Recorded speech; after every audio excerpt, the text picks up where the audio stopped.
दैनिक साथी के digital platform पर आपका स्वागत है। पूर्व केंद्रीय मंत्री चौधरी बीरेंद्र सिंह भी राव की राह पर।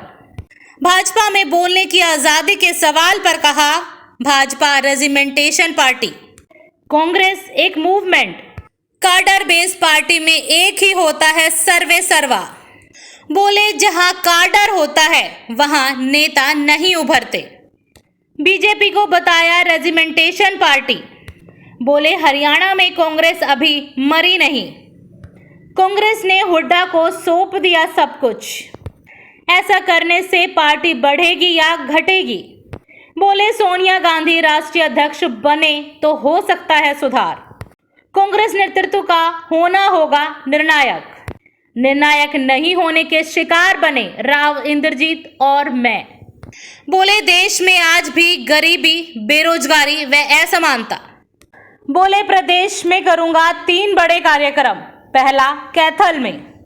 बोले 23 मार्च 2023 को प्रदेश में करूंगा एक बड़ी रैली।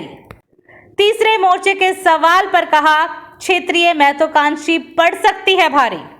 बोले भारतीय जनता पार्टी का यूपी में 2 करोड़ लाभार्थियों को 1.5 साल तक मुफ्त में राशन देना पड़ गया, जातीय समीकरण पर भारी। बिहार में हुआ घटनाक्रम, विपक्ष को संगठित होने का एक और मौका।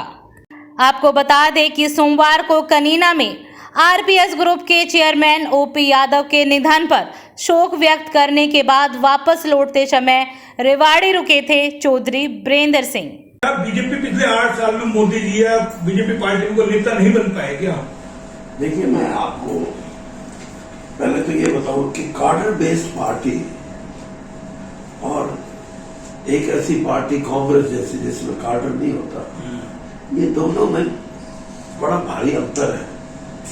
कार्डर बेस्ड पार्टी ज्यादातर रेजिमेंटेड होती है।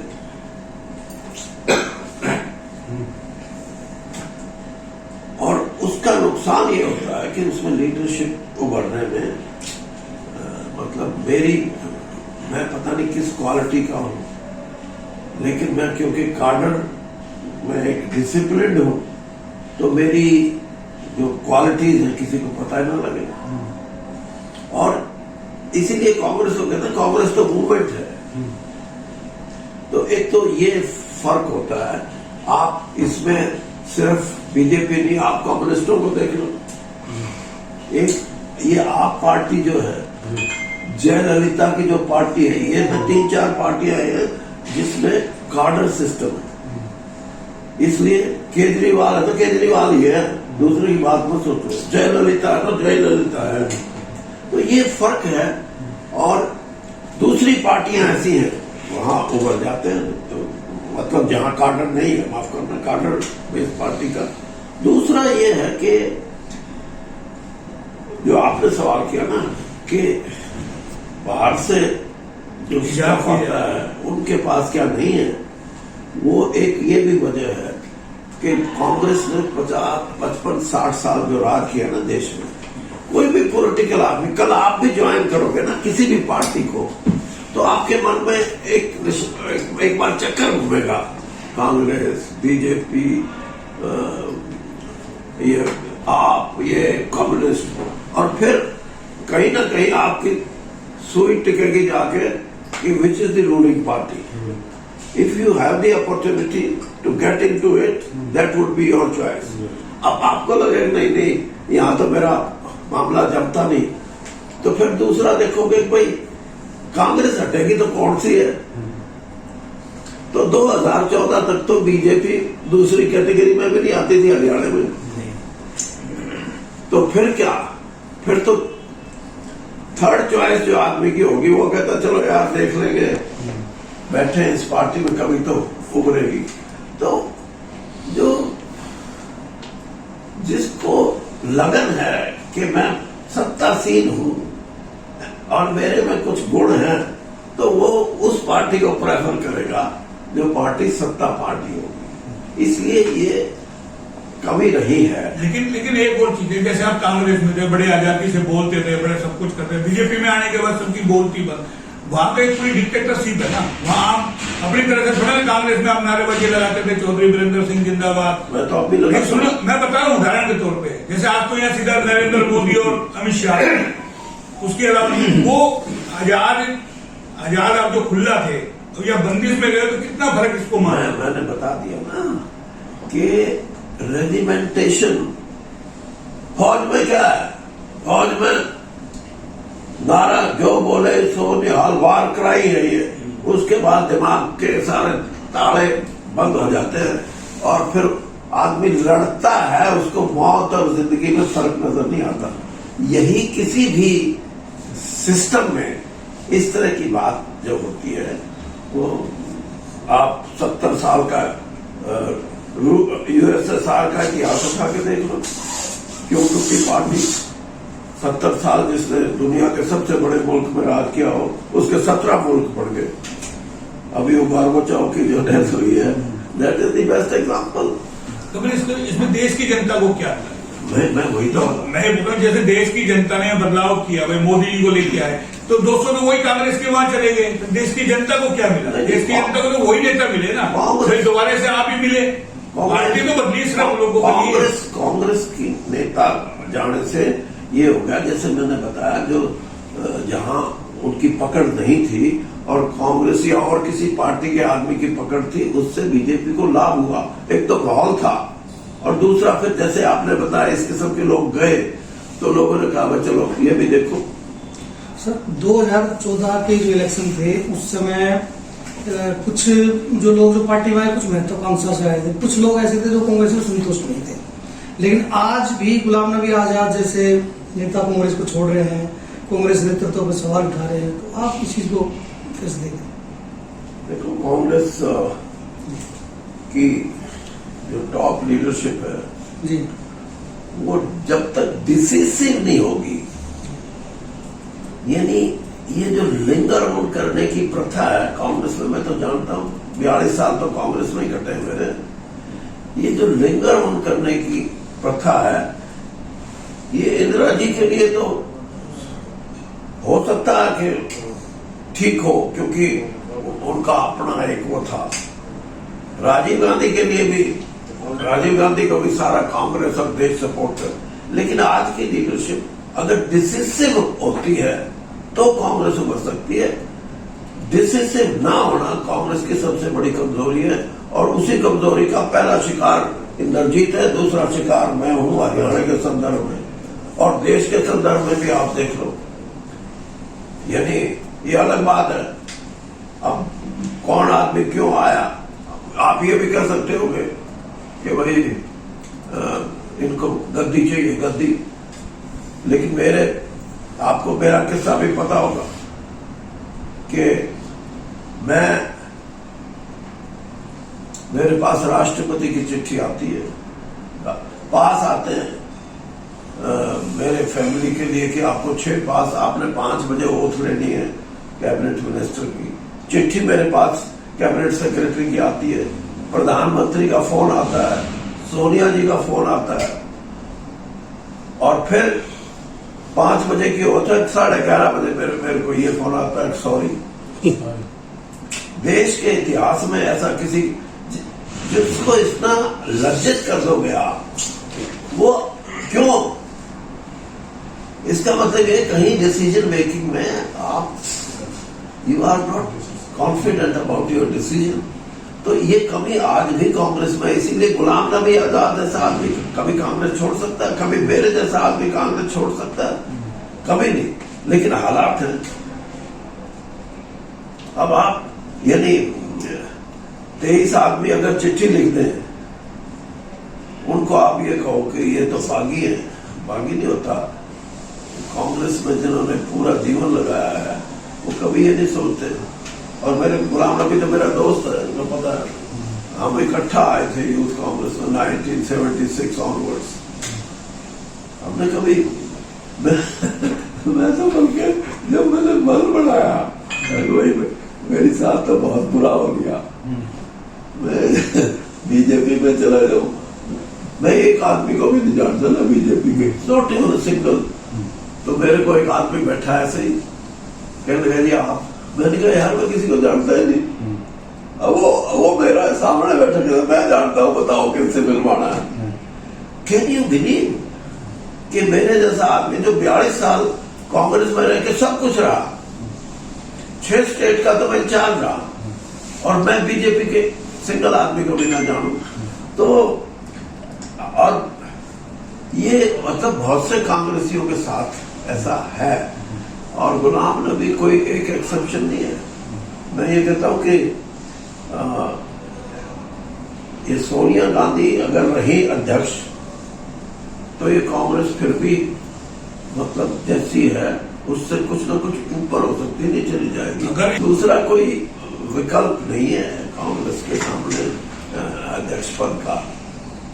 और मैं इसलिए नहीं कर रहा, मैं इसलिए कर रहा हूं कि मैं कांग्रेसी मैं जानता हूं कि आपको 3 ऐसे वाक्य दिखा दूंगा पिछले 30-35 साल में जब कांग्रेस टूटी, और टूटने के बाद कांग्रेस किसके साथ गई? 2 बार तो इंदिरा गांधी के साथ गई, जब सिंडिकेट और ये था, और तीसरी बार राजीव गांधी के साथ गई जब वीपी सिंह ने और तो ये कहना कि ये तो परिवारवाद, ये तो परिवारवाद की बात नहीं होती। बात यह है कि लोगों का एक बार ऐसा हुआ कि कांग्रेस टूटी, 5 कांग्रेस बनी, एक में तो हम भी थे तिवाड़ी कांग्रेस, एक में माधवराव सिंधिया की पार्टी बन गई, यानी 5 कांग्रेस बन गई। क्यों? क्योंकि अध्यक्ष जो था वो वहां से हटके था। तो सर यही पूछ रहा था, अगर सोनिया जी दोबारा आ जाए आपके निवास स्थान पे, या आप दोबारा पुरानी गलती माफ हो, तो क्या दोबारा आप कांग्रेस में जा सकते हो? नहीं, देखो बात घर वापसी हो सकती है दोबारा से। देखो बात यह है, तो आपका पुराना परिवार है, देखिए अगर वहां कुछ गलतियां हुई है अनजाने में, कहा गया मान लो आपने छोड़ दिया उसको, तो क्या घर वापसी हो सकती है? मेरी सुन लो, जवाब कर रहे हो वैसा जवाब तो मैं नहीं दे सकता, लेकिन मैं ये जरूर कहूंगा कि मैं ये नहीं किसी से कहवाना चाहता यार ये कभी कांग्रेस छोड़ के बीजेपी में आ गया, बीजेपी छोड़ के कोई और चला गया। ये मेरी उम्र के आदमी को इससे बचना चाहिए। आम आदमी पार्टी का 1 साल का टेस्ट ले लिया हरियाणा की जनता, और वो टेस्ट अगले जून महीने में 2023 में पूरा होगा। उस टेस्ट के बाद ये सवाल जो आपने किया है, तब आपको सही जवाब मिलेगा कि कुछ फ्यूचर है या नहीं है। आज के दिन तो प्रैक्टिकल चल रहा है। कल उस पर कल राहुल ने कहा हल्ला बोल में कि भाई मीडिया हमारा नहीं है, संसद में बोलने नहीं दिया जाता, जनता से वार्तालाप किया जाएगा, जनता के बीच जाएंगे। तो क्या लगता है कांग्रेस ने सही डिसीजन लिया राहुल ने कि जनता के बीच संवाद किया जाए? सिर्फ राहुल की बात नहीं, मैंने भी एक फैसला किया है। प्रधानमंत्री जी ने 3 शब्दों के साथ एक शब्द और जोड़ दिया, जय जवान जय किसान, जय विज्ञान और जय अनुसंधान। अनुसंधान का मतलब सिर्फ यही नहीं कि साइंस के या टेक्नोलॉजी के अनुसंधान हो। इस देश में गरीबी मिटाने के अनुसंधान होने चाहिए। इस देश के अंदर अच्छी शिक्षा और अच्छे स्वास्थ्य हमारे लोगों को, हॉलैंड जैसा देश जिसकी 3 करोड़ की भी आबादी, 2.25 भी नहीं होगी शायद, वहां एवरेज एज जो है वो 80+ है, 80 से भी शायद ज्यादा हो। तो क्यों ये जो एनवायरमेंट है, ये आजादी, सिर्फ आजादी का मतलब ये नहीं अपनी वोट डाल दो, किसी की खाट खड़ी कर दो, किसी को बना दो, प्रजातंत्र ठीक है, लेकिन आज भी हमारे को इस देश में गरीबी है, इस देश में अनएम्प्लॉयमेंट है, आज भी इस देश में डिस्पैरिटी है। यानी अखबार में मैं पढ़ता हूं, मेरे को गुस्सा आता है इस बात का कि हर 36 घंटे में इस देश में एक आदमी करोड़पति बनता है, और लिस्ट आएगी कि ये 400 आदमी बने हैं और ये 36 आदमी अरबपति बने। तो ये देश कोई इस लिहाज से देखेगा तो मैं कहता हूँ वो that is not fortunate thing. वो इसमें वो भी देखना चाहिए जो किसानों ने किया, वो भी देखना चाहिए जो गरीब आदमी। तो मैं जो बता रहा हूँ ना आपको, मैं भी लोगों के पास जा रहा हूँ और मेरी 3 मीटिंग है अब। एक तो 11 तारीख को इसमें कैथल में, जिसमें मैंने 2000 आदमी, ज्यादा नहीं 2000 आदमी बुलाए, उन्हीं 2-3 डिस्ट्रिक्ट की। उनसे मैं पूछूंगा कि पुरानी समस्याओं का नया समाधान। समस्याएं वही हैं जो 1947 में भी थी, 2014 में भी थी, और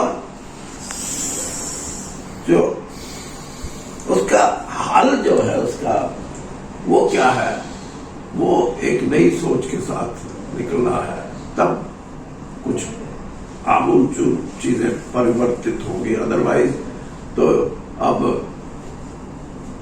ये पीछे हो गया चुनाव, वो बीजेपी ने कहा कि हम 2000 रुपये पेंशन करेंगे। उसने वो चौटाला का लड़का, क्या नाम, दुष्यंत ने कहा कि हम पता नहीं कितने 5,000। आप भूपेंद्र सिंह हुड्डा कहने लगा कि मैं 10 करूंगा। ये चीजें यानी क्यों है? ये चीजें इसलिए हैं कि समाधान का जड़ में पहुंचना आप जरूरी नहीं समझते। मैंने 23 मार्च 2023 को शहीदी दिवस में रैली करने का फैसला किया। रैली नहीं होगी वो मेरे 1 लाख वीरेंद्र सिंह के साथी, they would come with new proposals, new innovation के इस चीज में ये हो सकता है। सुधा जी को भी संसदीय बोर्ड में लिया, भूपेंद्र यादव जी को लिया, क्या लगता है उसमें? क्या लगता है क्या सुधा जी तरफ आएंगी आप? उसमें क्या लगता है या क्या नहीं लगता, आप मेरा भी ख्याल कर लो। मैं राव साहब एक ही नैया के, इसलिए मैं, आप समझदार हो, समझ सकते हो। आपने सवाल ही ऐसा कर दिया जो आपने मेरे से पूछा था, पहले वाला सवाल कि लीडरशिप 1.5 साल तक उनकी पेट भरने की जरूरियात को पूरा किया है। उससे विपक्ष का जो एक, वैसे तो हर पॉलिटिकल पार्टी, पॉलिटिकल आदमी जातीय आधार पर अपना गणित बढ़ाता है, लेकिन वो उससे लगा कि उस लाभार्थी की जो एक नई कॉन्स्टिट्यूंसी बनी, उसका विपक्ष का गणित फेल कर दिया उसने। और मैं ये भी कहता था, मैंने कहा कि यूपी के चुनाव इतना क्रम बिहार का हुआ है, उससे विपक्ष को एक और मौका मिला है अपने आप को संगठित करने का। मैं पिछले 50 साल से राजनीति में हूँ, सक्रिय रहा, इलेक्टोरल पॉलिटिक्स। मैंने ये देखा कि जब इस चीज की जरूरत होती है कि विपक्ष इकट्ठा हो जाता है, शायद आगे भी हो जाए, लेकिन उसके परिणाम अच्छे तब नहीं आते जब हर आदमी उसके अंदर जो भी इंपॉर्टेंट उसके कंपोनेंट्स हैं, उसमें बहुत सी जो रीजनल लीडरशिप है वो बहुत एम्बिशियस होती है, और एम्बिशन ज्यादा होने से फिर फूट शुरू हो जाती है। और इसका परिणाम, मोरारजी भाई जब इमरजेंसी के बाद एक तरफा इलेक्शन हुआ था और मोरारजी देसाई एक आम सहमति के प्रधानमंत्री थे, इसमें भी कोई दो राय नहीं, लेकिन 2 साल तक सरकार नहीं चली, वो टूट गई। इसी तरह वीपी सिंह के समय में भी आपने देखा होगा। तो अब अगर इंडियन पॉलिटिक्स परिपक्व हुई है तो हो सकता है कुछ उससे हटके बात हो, लेकिन अभी तक तो ऐसा ही नजर आता है। अब मैं शुरू से एक बात कहता हूं, भूपेंद्र सिंह हुड्डा ने उसको हथियार बना लिया मेरी बात कही हुई को। मैं ये कहता हूं कि कांग्रेस को तो कुलदीप के जाने का कोई नुकसान नहीं, और हमारे को मतलब बीजेपी को उसका आने का कोई फायदा नहीं, क्योंकि जो वो वोट बैंक भजन लाल जी ने गढ़ा था, वो बनाया नहीं था, गढ़ा हुआ था जो उसका, वो तो बीजेपी में चला गया ऑलरेडी। ये नहीं इसलिए कोई बड़ा लाभ बीजेपी को नहीं हुआ। लेकिन ठीक है, अब कांग्रेस के बाद वो ये तो कर नहीं सकता कि अपनी पार्टी को रिवाइव कर दे, दैट इज नॉट पॉसिबल। तो ही मस्ट हैव थॉट कि better course is to join BJP. आपकी सलाह अक्सर प्रचलित रहती है, भूपेंद्र सिंह हुड्डा को भी आपने एक बार सलाह दी थी कि भैया छोड़ो तो अपनी पार्टी मत बनाना, भाजपा में आ जाए। हाँ एग्जैक्टली। नहीं, मैंने कहा कांग्रेस मत छोड़ना, और कहीं तेरे को नजर आए कि कांग्रेस से बिल्कुल ही मोह भंग हो गया, या कांग्रेस ने तेरे से मोह भंग कर लिया, तो मैंने कहा फिर बीजेपी में आ जाना। अकेली पार्टी बनाने के परिणाम राव वीरेंद्र सिंह जी से लेकर आज तक जितने भी हुए हैं, भगवत लाल शर्मा, बंसी लाल और भजन लाल, ये जितने भी महापुरुष हैं हमारे, ये मतलब एक बार तो जो सकते जो जो दिया है वो रोशनी खूब देता है। तो भाजपा में सेफ है फ्यूचर? हैं?